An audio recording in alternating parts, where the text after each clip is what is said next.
Nos acompaña Leslie Solís Mendoza, doctora en Ciencias de la Sostenibilidad, para hablarnos del tema del fracking y la crisis climática. Le damos la bienvenida a la doctora Leslie Solís Mendoza. Bienvenida.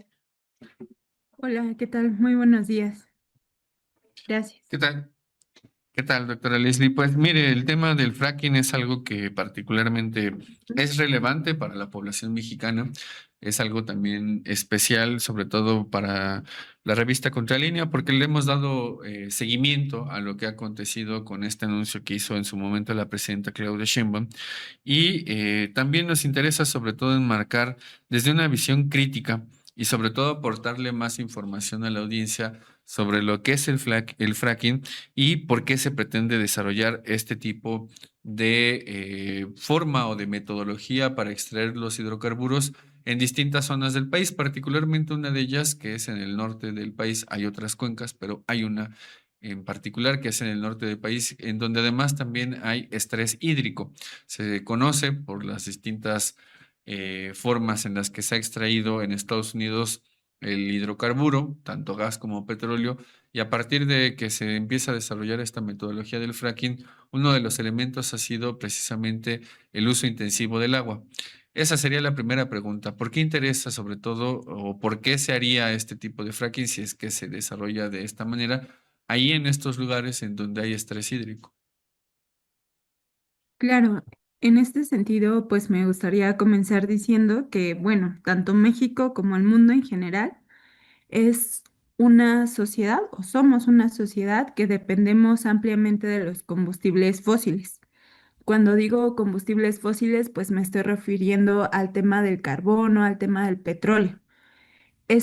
La quema de esos combustibles fósiles tiene impactos significativos en el sistema atmosférico, porque cada que se queman estos combustibles se emiten cantidades exorbitantes de CO2 a la atmósfera, lo cual ocasiona problemas como el cambio climático y todos los efectos derivados de este proceso planetario.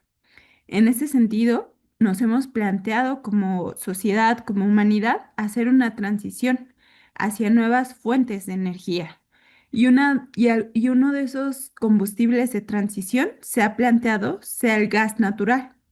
Para que nosotros podamos acceder a estos yacimientos de gas natural, se necesita emplear una técnica de fracturación no convencional, porque el gas natural es un combustible fósil que se encuentra de forma gaseosa inmerso en la roca de los sedimentos. Y justamente a ese proceso tecnológico que se utiliza para poder sacar este gas natural es lo que se llama fracking. El fracking consiste en hacer una perforación de forma vertical hasta que se llega al yacimiento de gas natural. En ese momento se comienza a hacer un pozo de forma horizontal y en esa fracturación se inyectan enormes cantidades de agua mezcladas con arena y con sustancias químicas que reducen la fricción, de tal forma que se pueda romper esa roca y salga a muchísima presión todos los gases que están inmersos en esos sedimentos. El poder hacer esa técnica es un punto muy importante a debatir por los enormes efectos ambientales y de la salud humana que trae consigo. Hay otros países como Estados Unidos o como la Argentina en donde esta técnica ya se hace fracturación hidráulica y las consecuencias ambientales y en la salud humana son muchísimas. Por ejemplo, una de las consecuencias que más se ha debatido en cuestiones de fracking es qué se hace con los residuos que quedan. Es cierto que puede haber un tratamiento de agua, es cierto que se pueden reducir la concentración de químicos que se ponen en esta fracturación, pero eso no garantiza que los ecosistemas y la salud humana queden a salvo, porque se ha encontrado evidencia de que hay infiltraciones hacia los mantos acuíferos y también hay evidencia de que esta contaminación está causando enfermedades en las poblaciones como leucemias, cáncer, enfermedades respiratorias y por supuesto también afectaciones en cuanto a las estructuras de las ciudades que habitan cercanos a estos lugares. Además de eso, el fracking no soluciona el problema de la transición energética. El fracking es seguir perpetuando este sistema depredador que tenemos a nivel internacional, en donde sacamos energía, la ocupamos y la quemamos a una tasa muchísimo más rápido que la tasa de regeneración de los ecosistemas naturales. Por lo tanto, el fracking no puede plantearse como una solución ante los problemas ambientales que tenemos de la quema de combustibles fósiles. Por otro lado, también es muy importante ver el momento en el cual se plantea en México. En México hemos empezado este debate porque recientemente, pues el problema o el tema de que somos altamente dependientes del gas natural que nos vende Estados Unidos es un tema importante en cuestión de soberanía. Sin embargo, si nosotros quisiéramos apostar por la soberanía energética en México, se tendrían que hacer algunas otras acciones antes de pensar en una técnica de cocida tan drástica como lo es el fracking. Me refiero, por ejemplo, a aprovechar esos yacimientos de gas que hoy se obtienen de los pozos de petróleo que Pemex ya explota. Actualmente, cuando se encuentra un yacimiento de petróleo, se extrae el petróleo de forma líquida, pero el gas que está almacenado ahí se libera a la atmósfera, se quema literalmente. Entonces, tendríamos que pensar en una forma de cómo aprovechamos ese gas que se está hoy desperdiciando. Por otro lado, también en México tendremos que explorar el potencial de todas las energías renovables que tenemos. Por ejemplo, la energía eólica, la energía solar, la energía de geotermia. Eso es algo que no se está haciendo actualmente o que se hace con muy poca incidencia en cuanto a la demanda energética que se tiene. Y finalmente, también tendremos que pensar en desarrollar esta tecnología de forma nacional, porque aunque hoy se está debatiendo en el contexto nacional político si decimos sí al fracking o no al fracking, también es cierto que en México no existe esta tecnología desarrollada ampliamente. Entonces, abrir el mercado de fracking en México implicaría también abrir el potencial y el mercado a empresas extranjeras, que seguramente serán las primeras que estén en este proceso de aprovechamiento. Lo dejo por acá hasta ahora. Doctora, y que cuando hablamos también de fracking suele presentarse también como esta solución energética o una herramienta de autosuficiencia. En la práctica, que también abre este debate de fondo, que es más allá de esta producción de hidrocarburos, persiste esta pregunta de quiénes serán quienes absorben estas consecuencias ambientales, los riesgos a la salud, como ella mencionaba, y las afectaciones sociales que deje esta actividad en los territorios donde se implementa. Preguntarle de manera directa a quiénes asumen los costos ambientales y sociales de esta actividad. Claro, en ese sentido, como sucede en muchos otros sectores energéticos, sucede que los beneficios de poder aprovechar los recursos naturales o los territorios, los minerales que existen en los territorios del mundo en general, pues son para algunos cuantos, pero los efectos los tenemos que asumir de forma generalizada todas y todos. Los efectos negativos son algo que recae principalmente en las poblaciones que habitan los espacios físicos en donde se encuentran estos recursos energéticos o estos recursos minerales, incluso estos recursos naturales. Se está planteando hacer fracking en México porque tenemos una estructura geológica, geofísica en el subsuelo tan compleja que a lo largo de miles de millones de años se han creado estos yacimientos. Eso pone a México en un papel muy importante en el contexto global, donde vemos que hay una escasez de recursos energéticos, de recursos naturales en todo el mundo. México es rico en estos recursos y en ese sentido, pues estos recursos se encuentran en el territorio donde habitamos más de 120 millones de mexicanos, donde hay comunidades indígenas, donde hay ejidos, hay comunidades, hay poblaciones enteras que muchas veces o que gran parte del tiempo son poblaciones que dependen del aprovechamiento de estos territorios. Hacer fracking implicaría, por un lado, hacer un proceso de apropiación de esos territorios que hoy están habitados.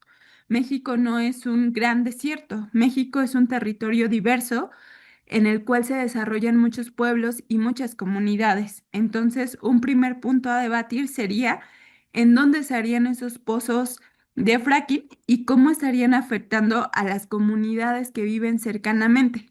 Se estima que por cada pozo de fracking que se hace, la extensión en el subsuelo abarca entre 10 y 30 kilómetros. Eso quiere decir que los efectos y las consecuencias no se dan solamente en el margen más cercano al pozo, sino que pueden ser en un área extremadamente grande. Además de eso, el acceso a la información sobre cuáles son las zonas de potencial de fracking o cuáles son las consecuencias ambientales que esta fractura va a generar, tendrían que ser información que estuviera abierta a las poblaciones, que fuera de libre acceso y que además permitiera tomar medidas de mitigación por parte de los gobiernos locales y estatales. Sin embargo, pues no hay hasta ahora una garantía de que esto va a ser así. No hay una garantía de que esta información va a estar abierta a las comunidades y a las personas que habitan esos territorios.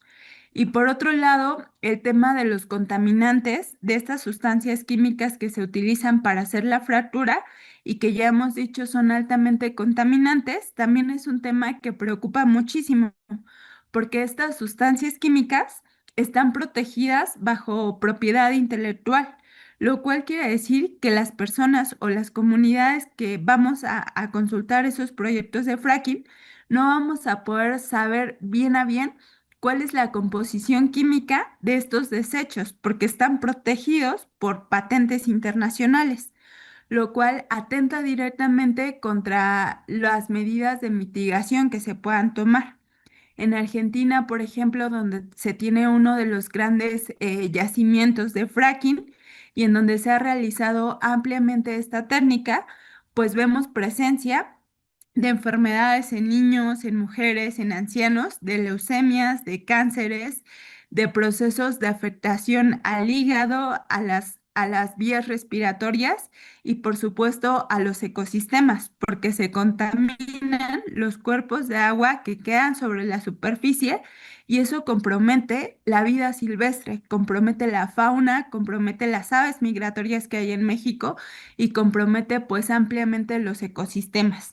Entonces estaríamos viendo un efecto en cadena que deriva en la salud humana, pero también en la salud y en la resiliencia de los ecosistemas naturales que hay en México. Y doctora Leslie, siguiendo con este tema, dos elementos más.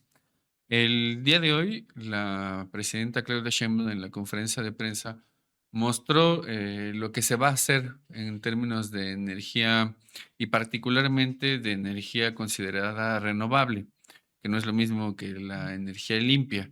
Desde cierto punto de vista, no hay energía que sea limpia, todas las energías contaminan en distinto nivel, pero es una discusión también con respecto a eso. El tema de la energía renovable mencionó el día de hoy que se tiene proyectado, incluso con estas nuevas centrales de ciclo combinado que se han hecho desde el sexenio anterior, las que se compraron y las que se propone que incrementen la energía, la generación de energía en nuestro país, se tiene proyectado que se pase del 23% que se tiene actualmente en 2024 al 38% de generación de energía eléctrica con energía renovable y por lo tanto que baje también el porcentaje de la generación fósil. Estamos en un proceso en el cual lo mencionó el presidente López Obrador, lo ha dicho también la presidenta Claudia Sheinbaum, esa transición energética tiene que ser ordenada y particularmente tiene que ser ordenada por el Estado. Ese es el primer elemento. El segundo elemento, entonces, es, al inicio del programa, yo mencionaba que la energía es un tema que se puede ver desde un punto de vista multidisciplinario e interdisciplinario por las distintas aristas que tiene hablar sobre energía. Bajo el argumento de que no hay energía que sea limpia, incluso incentivar las energías consideradas renovables, como la que mencionaba, la eólica, la solar, tienen ciertas características que se han hablado en otras ocasiones. La intermitencia es una de ellas. También el incremento, sobre todo, de la minería por los distintos metales que ocupan para hacer este tipo de paneles solares, o las aspas que se ocupan también para las eólicas, que además este tipo de aspas pues no son reciclables, algo que le sucede particularmente a Alemania. Es algunos dicen dilema, otros dicen trilema energético, estamos sometidos a las leyes de la termodinámica. Y en el caso de México, si no es este el tema del fracking, estamos en un momento además de maduración geológica también en el país. En este mismo espacio, el doctor Luca Ferrari nos habló sobre esa maduración geológica y sobre todo varios de los yacimientos que todavía están productivos también ya muestran signos de que van a caer en los siguientes 10, 15 años. Estamos sometidos en un contexto nacional a esa maduración geológica por un lado, y por el otro estamos sometidos a nivel internacional a los distintos conflictos que hay por energía y en otro rubro también por alimentos, hablando particularmente del escenario internacional de energía y de esta vulnerabilidad que implica tener el 75% de las importaciones de gas que se ocupan. Las energías renovables, considerando que el poder calórico que tienen son menor que las fósiles, son posibles para que el país tenga no un desarrollo, sino un bienestar de la población. Lo digo en esos sentidos también para considerar el concepto de desarrollo desde un punto de vista crítico, sabiendo que también estamos bajo el capitalismo y las leyes del capitalismo, que son las de la acumulación de la riqueza y por lo tanto las distintas empresas que se apropian de ello con todo lo que viene además de la renta tecnológica. Entonces, es posible que con esas características las energías renovables permitan un bienestar para la población mexicana y que además la cantidad de energía que ocupan las industrias se vuelque hacia las renovables, porque hay varios procesos industriales en el país. Hay una manufactura enorme en el país que se abastece particularmente de gas. Entonces, hay posibilidades de plantear el bienestar saliéndonos del tema de hacer el fracking para tener este tipo de bienestar para la población con las energías renovables. Claro, creo que esta es una pregunta muy, muy importante porque es, pues, justo la gran pregunta que en el sector académico nos hemos planteado desde hace algunos años, pero que también los sistemas sociales, los movimientos sociales se están planteando actualmente, ¿no? Hace algunas cuantas décadas, por ahí de los 80s, 90s, se planteaba a las energías renovables, a las energías limpias, como esta posibilidad de poder salir de los combustibles fósiles. Sin embargo, hoy, después de más de 20 o 30 años implementando energías renovables en varios países del mundo, nos hemos encontrado con que los datos científicos dicen que no, que las energías renovables no nos ayudan a salir de las energías de combustibles fósiles. Las energías renovables han llegado a sumarse a la matriz energética y a la demanda energética que no ha dejado de aumentar desde hace varias décadas.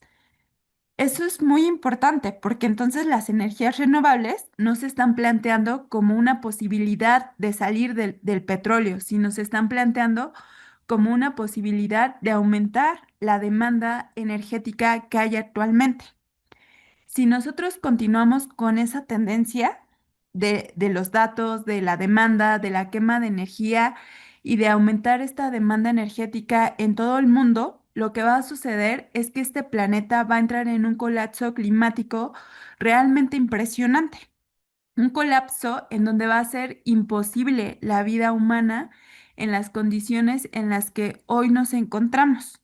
La va a ser imposible porque va a tener consecuencias en la producción de alimentos, por ejemplo, que hoy dependen altamente del riego de temporal.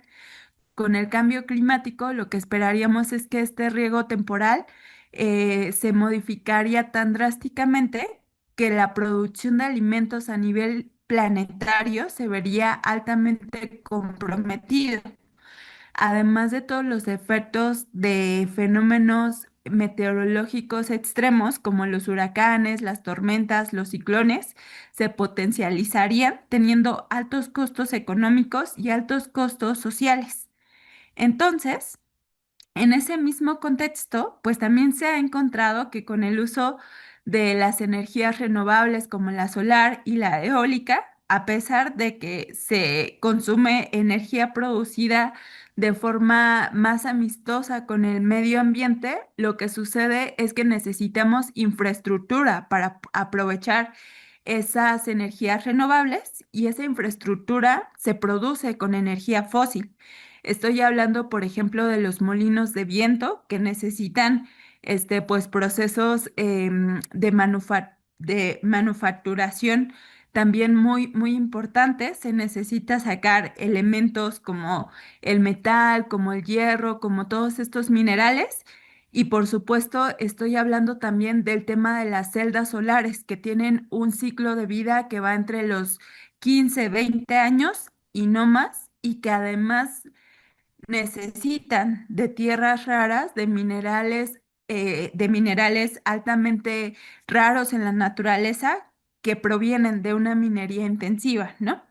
Entonces, pues se ha planteado que si nosotros quisiéramos hacer una transición energética solamente con energías renovables, pues nos acabaríamos el planeta. El planeta colapsaría antes de lograr abastecer toda esta demanda de energía que hay solo con energías renovables, energía solar, energía eólica, energía hidromotriz. Entonces, eso nos lleva a que físicamente no es posible hacer una transición energética solamente con este paradigma de las energías renovables, ¿no?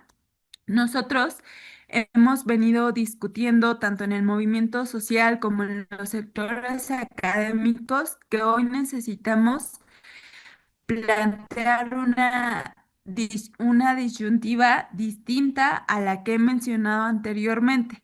Y esta disyuntiva tiene que ver con un proceso de decrecimiento. No vamos a poder seguir manteniendo la demanda energética que hay actualmente.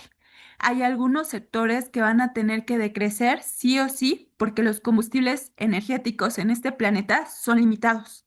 La gran discusión que hoy tenemos que dar es cuáles son esos sectores que van a tener que decrecer de tal forma que podamos seguir manteniendo la vida de 9.000 millones de personas en este planeta, ¿no? Y bueno, pues uno de los sectores que tiene que decrecer sí o sí es, por ejemplo, el sector de la guerra, el sector armamentista. Ese sector que se dedica a acabar con pueblos, con ecosistemas y que utiliza una gran cantidad de energía fósil para poder construir bombas, para poder construir armas, para poder construir infraestructura que va a acabar con otros pueblos, con otras ciudades, solamente en este afán de hacer un proceso de colonización. El tema del sector armamentista a nivel internacional es un sector que no reporta las emisiones de carbono hacia la atmósfera. Entonces, tendremos que exigir que para empezar, este sector tiene que desaparecer sí o sí. Cuando nosotros vemos una guerra o vemos un proceso de genocidio, por ejemplo, contra el pueblo de Palestina, se está acabando con una cultura, con muchas vidas humanas, pero también eso está teniendo un costo ambiental ampliamente grande.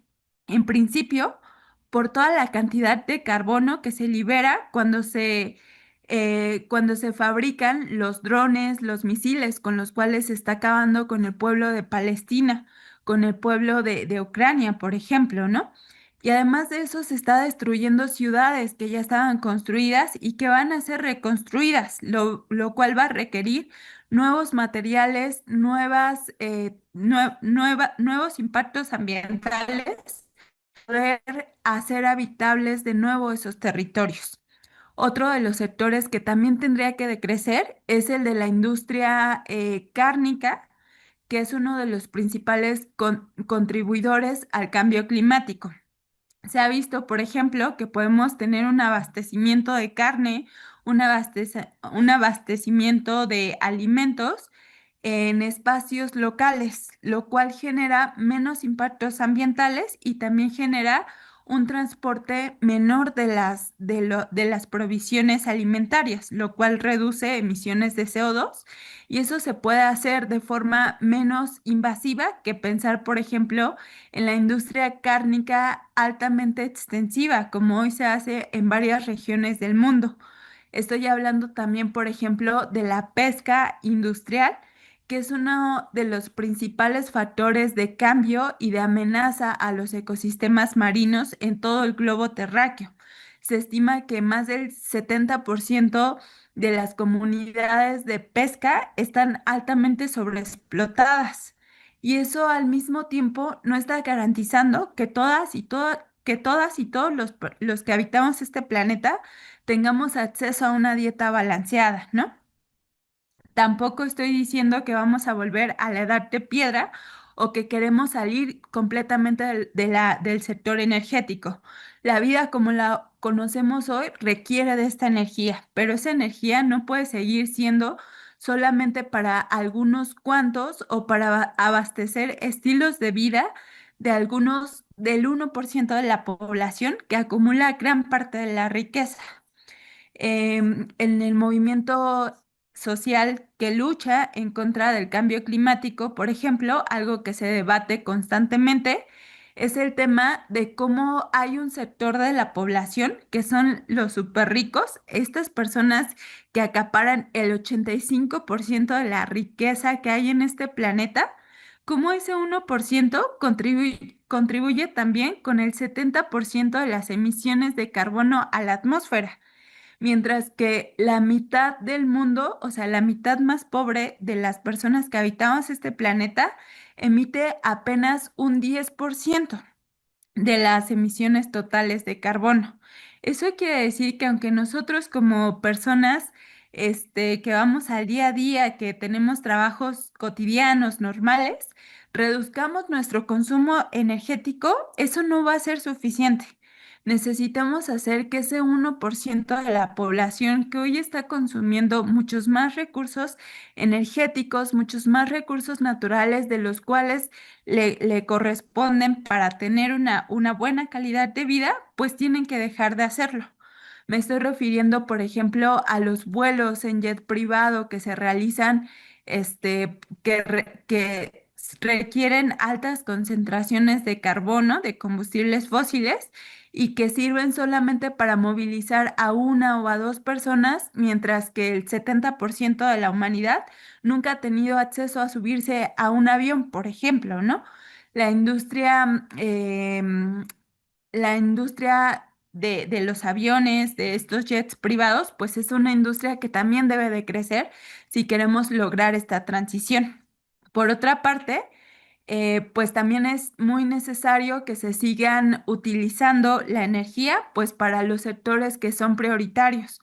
Por ejemplo, para llevar luz a las comunidades que hoy habitan en México y que se encuentran en una situación de pobreza energética, que es cuando las poblaciones no tienen acceso a la energía, a la luz eléctrica, cuando es un derecho humano, porque la luz eléctrica nos permite desarrollar una vida en la cual podemos estar interconectadas con otras personas, por ejemplo, a través de Internet, o en la cual incluso podemos simplemente conectar un refrigerador que nos permite conservar